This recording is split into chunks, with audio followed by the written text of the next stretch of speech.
Whew. You see that, boys and girls, and anything in between, that is. Whether you're new here, you just stopped by to see this video, or you're old here, you've seen the intro 100 times, look at that intro. You ever look at it and go, Jesus, buddy, you got all those games?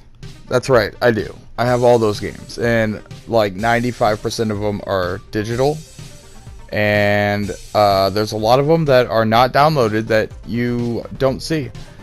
But we're here to talk about PlayStation Now and what they call games as a service. And as the title suggests, PlayStation Now, games as a service or a disservice to games. Well, we'll talk about that. But my original point there was that intro montage. Yeah, that's kind of like what PlayStation Now looks like. In fact, a majority of those games are available on PlayStation Now currently. So I'm going to kind of jump forward and backwards a little bit here. First of all, it's July 2021. Current hot topic right now, because of some things in the news with gaming, is Xbox Game Pass. There's some like console war bullshit going on, it seems like, in some of the internet corners. And that got me thinking about, like, you know, just, I don't care about game consoles or wars or any of that crap. Like, gaming is gaming. Play what you like. Most of the best games ever made are on all the consoles, so it doesn't matter. Now, the point being, though, that got me thinking, like, oh yeah, you know, PlayStation has PlayStation Now, but it has a really bad reputation. Like, it's always been like, oh yeah, that's shit. No, like, why would you do that? And when I had PlayStation Now originally, when it came out, they gave you like a short free trial. And if you took that free trial at the time, it wasn't very impressive. The interface was clunky, the actual streaming was bad, the game selection was very limited, and it just, you know, it wasn't there. So if you got a taste of PlayStation Now originally when it first like launched, you probably got a bad taste in your mouth, and you probably stepped away. You listened to all the internet, you listened, you know, you just didn't go there, or whatever, you don't think about it. Either way, that's kind of where I was on it. You know, I had a bad experience with it, and then I just never thought of it again. However, if you're like me, I'm not like super wealthy in any way. I consider myself to be, you know, below poverty, or whatever you would consider that as far as the average in America goes. Somehow I am able to procure video games pretty often if I want to. And when I do that, usually it's a digital copy, and usually to get the most out of my money, I usually buy games on sale on the PlayStation Network, which really helps a lot of times if you're already paying for the Plus subscription. You can usually get like a pretty hefty discount when they have sales. And that's where a majority of my games come from, as well as the free games they give you every month, and that sort of thing. But otherwise, like, it's not like I could just buy every game that comes out, as some people are able to. I might want to play every game that comes out, but I might not be able to. And that's kind of where this is going to come in, because, you know, if you buy one game a year, let's say you're in a position where you can only afford to buy one brand new game a year, and that's going to run you $60 with tax, about $65. Well, that's what it costs for 1 year of the PlayStation Now subscription. So for the price of one game, you can get the subscription for a year and access to a library of actually hundreds of games. I'm not a PlayStation fanboy. This is going to sound like an advertisement for PlayStation Now, which on one hand it kind of is, but only in the sense that, like, it's, you know, I'm explaining what it is and the way I see it. And from my perspective, looking at the library of games on there, looking at the library of games I have that are already on there, games that I bought on sale, games that I bought brand new, games that I played once or twice and never played again. When it comes to that, I mean, I was immediately kicking myself in the ass because I should have been taking advantage of this a long time ago. I mean, if you're someone who can buy multiple games a year, then it is a no-brainer to just go ahead and buy a subscription to PlayStation Now. You'll get your $60 out of it in a year for sure. They do update it. Obviously, it's not like, you know, every new game that comes out goes on there. That is not what happens. It is not the newest, best games always. There are some gems on there. There are some newer games on there. The library goes from PlayStation 4 all the way back to PlayStation 2. There are plenty of indie games and arcade games. Every game that's been given to the Plus subscribers every month is on there. You can free up a lot of hard drive space by just deleting a lot of those games that are already on there. But again, this is not financial advice in any way, nor is it a paid or fanboyish advertisement. It is just a logical summation of facts. And the fact is that for $60, the price of one brand new game, say Biomutant, which may or may not suck, and you may or may not play it for a couple days and then never play it again. Let's say you just bought 1 year of PlayStation Now. Well, now you have hundreds of games to choose from, many of which can be downloaded straight to your PlayStation, and then you can play them offline. If you don't have the greatest internet connection, that does come into play. If you are trying to stream a game live, then you have to have good internet.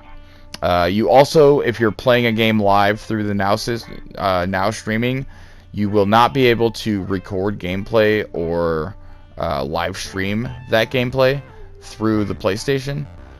I have not tested it on the downloaded games, but I assume, as of this point, that the downloaded games can be recorded. In fact, I will be doing some testing on that before I upload this. So if there's footage of me playing games on Now, it will be on here, and I will put some kind of like graphic on there to say, hey, this was recorded on the downloaded game. So there you go.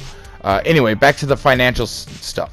$60 US, $59.99 for 1 year, hundreds of games, many of which you may already have, but there are so many that you won't have, that if you're somebody like me who kind of gets bored with games or goes through phases and can't afford to just buy every game you want on a whim, or sometimes you have a library full of games and you just don't want to play any of them for some reason. Again, for the price of one game, one brand new game, you have access to a library. Now, what does this do as far as gaming goes? Well, like, to me, there is no downside to this at all, unless you are some sort of business person who like follows numbers of sales and charts. That's the only people who care about the numbers. Otherwise, as a gamer, it's a no-brainer. It makes no sense to not have it at this point, because I would have saved myself hundreds of dollars over the years if I would have just bought the subscription to PlayStation Now. And then if you want to buy a game that you want to own because you want to own that game, go buy it. Nobody's stopping you from buying it. It might not show up on the PlayStation Now system anyway. But like, for what it's worth, I really do endorse it, I guess you would say. I mean, I guess it is an endorsement. Like, it's not advice. It's not saying go out and do this, but it is saying, hey, this makes sense if you're in a position and you use logic and reasoning. Another thing that's great is it has a lot of like family games and other things. So like, let's say you have a family. Let's say you have, like me, you know, well, not like me. I have several kids and several PlayStations in our house. I didn't buy them all, but like, we pretty much all have our own systems at this point. But let's say you're not in that position and you have one TV, one system, and 3 kids and a wife, and you don't have the money to buy games for everybody to play and all that. Well, guess what? $60. PlayStation Now. Plenty of games you can play. Me and my wife downloaded a mini golf game, which that's what the footage on the background is going to be if it lets me record it. We had a ton of fun just doing that. There's a ton of family games and co-op games on there available.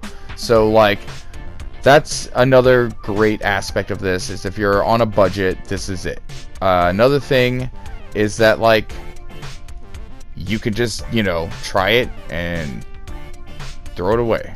If you don't want to play it, don't play it. There's plenty of games that I've seen on there that I've seen in the store that I've been like, oh, I want to play this game, but I don't want to pay such and such price for it. I don't think it's worth, you know, XYZ price. However, it's on PlayStation Now.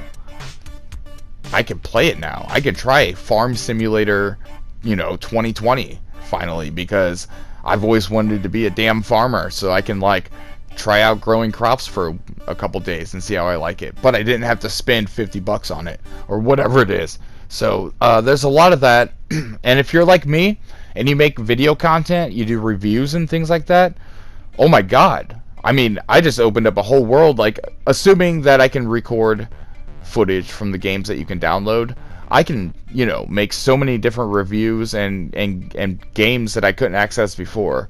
Content with games I couldn't access before. So, like, you know, again, if you're like me, it's not a bad deal. It really isn't. I'm kicking myself because I didn't do it sooner. I really wish I would have, because now that I'm looking at the value of it and what you actually get, it's there. That, you know, again, I can't stress it enough. One new game, one brand new game that may or may not suck, and you might play it for a week, you might play it for a month, you might play it for a year, you don't know. Or 100, you know, not even 100, hundreds of games that you can play at your own whim whenever you want. I mean, again, it's what do they say on the internet? Simple maths. It's simple maths. Come on. Anyway, that's it. And you know what?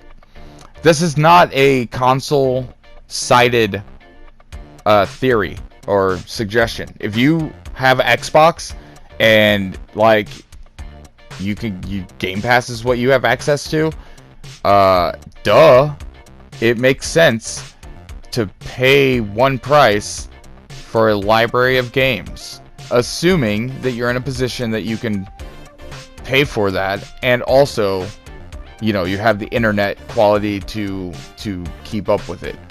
But I mean, within 5 minutes of looking at, you know, just part of the library that was available to me, I was already like, oh shit, I need more time, because there's dozens of games that I'm just like, oh, I gotta play this, I gotta play that, I've always wanted to play this, whatever the case is. So give it a look. And you know what? You don't have to buy it. If you haven't taken the trial yet, there is a trial available. So take the trial. Now, if you don't even want to go that far yet, because you know how it is. If you sign up for the trial, you're automatically locked in to get reoccurring subscription fees if you don't cancel it, and that can be a pain sometimes. It's actually really easy on PlayStation to cancel it, but if you don't want to mess with that and you're still not sure and you're on the fence, okay, cool. So go ahead and go into your PlayStation store and go into PlayStation Now and look over through it, and there's a section that lets you look at the games. You can actually just browse the games that are on it, and it'll let you see what games there are. I mean, that's where I was a couple days ago when I was on the fence, and I was like, you know what? This isn't a bad thing. I've been wanting something new to play, but there's nothing I want to buy. I have, you know, the opportunity to buy something new if I want to, or I could spend that money on this. So I looked in the shop, I looked at it, and it said, browse all the games before you know, buy it. So I looked at the list, and I'm telling you, I didn't even get a minute into it, and I go, oh yeah, this is worth it just for these games that I saw. Once I got into the actual library and the interface, it works very much like a Netflix does. And you know, I started browsing. I was there. I'm like, oh, this is really good. Okay, I'm down, because now I don't, unless some amazing game that I'm not aware of comes out, I'm not gonna buy a game for a while. Like a while. I've got so much content I can mess with just on PlayStation Now. So, does that kill gaming in any way? I don't think so. I think it makes it more accessible to people who don't have, you know, the biggest budget, or, you know, people who want to get the most out of their money. I think it brings access to a lot of games. It reminds me of the old days. I'm old. I was born in the 80s. I grew up through the days of going to the rental store or the Blockbuster. It wasn't always Blockbuster because we had a lot of local video stores, and renting some Nintendo games for the weekend, or Sega Genesis games for the weekend. And you know, you'd pay like $3 or $4 or $8 for a couple of them, depending on what place had what deals going on. And you'd play a couple games you couldn't buy, and you'd get the, you know, get the experience. You'd bring them back. If you liked it, you go rent it again, you know. And if you really, really, really liked it, you went and bought it, you know. It just depended on what your situation was. And for me, thinking back, man, if you could have paid, like, if my mom could have paid $50 just for the whole year, and I could just rent any game I wanted in and out, oh man, that would have been the greatest thing ever. So, like, that's the way I look at this now. Is it's basically like a video rental store from back in the day, except for it's, you know, caught up with the times and technology. And now it's right there. And when Netflix first came out, and like the streaming services first came out, that was my first thought was, oh, when are the games coming? That's what games need to be. So to me, this is just a no-brainer. But like I said, when I originally got into the PlayStation Now, you might have had this experience too, but when it first launched, it was not that great. Now the number of the library is huge. The modern, newer games are on there. There's a lot of stuff to choose from. The streaming and all of that is working out really well. Most games, like I said, most of the games that are newer can be downloaded, so you don't have to worry about streaming them through the live system. But either way, it's great. I love it. Like I said, you can't stream or record while you're playing a game live. I haven't tested the download yet, but I'll figure that out and let you know. And then otherwise, you're collecting trophies. You're getting free games, basically. And the only other annoying thing is that, like, it fills up your, if you're a stickler like me for your keeping your timeline clean on your home screen, everything you play pops up on there like a game that you downloaded. So, you know, when you're done, you just have to go delete that off of your home screen, or don't. It's up to you. I delete it because I don't, you know, I don't like a bunch of clutter. So if I'm not going to play it again, or there's no need to keep it up there, I will delete it. Other than that, it's a great service. It's really kept up. It's really improved, and it's only going to get better. I can only imagine, especially now with the whole, you know, Xbox Game Pass console war bullshit. There's going to be a push to, like, you know, competition. And guess what? The best thing for gamers and consumers is competition, because now they're both going to be forcing each other to be better. So that's what we want. We want the best. We want the best games, we want the best service, and we want the best that we can get for our money. So whether you're here on a PlayStation like I am, or you're playing an Xbox like I used to, because I used to be one of those Xbox boys, not a fanboy, never been a fanboy of anything really, but except for the band AFI, that's my shit. But, you know, the early 2000s, I played Xbox exclusively. I loved Halo. Me and the boys were all about them Halos. Legendary, mythical, I got it all, dude. I was crazy. I suck at playing PvP online, still do, always have, except for on the couch. You want to go back to 1996, sitting on the sofa, sitting on the floor with a Nintendo 64. GoldenEye 007, Perfect Dark, Golden Guns, all slappers. I was there. However, I digress. I used to play Xbox until PlayStation 4 came out. I was exclusively like, hey, Xbox has it going on. But I've been on every console. I'm old. I started on Atari and Nintendo, you know, before there was a Sega, before there was a PlayStation, before there was an Xbox. So I love it all. I hope you can learn to love it all too. If you're caught up in that internet stuff with like console wars, hopefully it's not serious and you're just like doing it for the fun and the troll. That's fine. I do it too sometimes. Otherwise, everybody, we're all gamers. Let's all game together. I think I ran my time up, and you're probably not even listening anymore. So if you're still here, you know I love you. And thanks for watching. We will see you guys next time. Love you guys. Bye.